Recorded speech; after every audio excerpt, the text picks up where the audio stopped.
Sir. Sir তোমার কিসের আপনার বলো? আপনার ছবি দেখি ফেসবুকে স্যার সবসময় স্যার। কিছুদিন আগে ফ্রেন্ড রিকোয়েস্ট একসেপ্ট করেছি স্যার, অ্যারাউন্ড 2-3 মাস আগে। বাট স্যার মানে ব্যস্ততার কারণে হয়তো আপনার সাথে ওইভাবে যোগাযোগ মেনটেন করা সম্ভব হয়নি। বাট স্কুলে যদি পার্টিকুলার কারোর কথা মনে হয় স্যার, সবচেয়ে বেশি সেটা আপনার কথা মনে হয় স্যার। আমার তো মনে হয় এটা কি স্যার, ভালো ভালোর জন্য না খারাপের জন্য? স্যার ভালোর জন্য অবশ্যই। বকাঝকা করতেন অনেক স্যার সবকিছু মিলে। বাট কখনোই স্যার ওই যেটা বলতেছিলাম এই ইয়ার শুরুতে, এই হিউমিলিয়েশন করতেন না স্যার, বকাঝকা করতেন, সেটা সবসময় ভালোর জন্য স্যার। Thank you. না, এটা এটা বড় একটা মানে প্রাপ্তি। স্যারের সাথে অনেকদিন কথা হয় না ডাইরেক্টলি এভাবে ভিডিও কলের মাধ্যমে, অথবা মানে এটার মাধ্যমে স্যারের সাথে মুখোমুখি কথা বলতে পারতেছি, এটা রিলি রিলি গুড।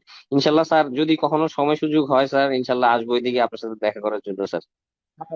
আমিও খুব খুশি হব তুমি যদি আসো। স্যার, তোমার father mother and family member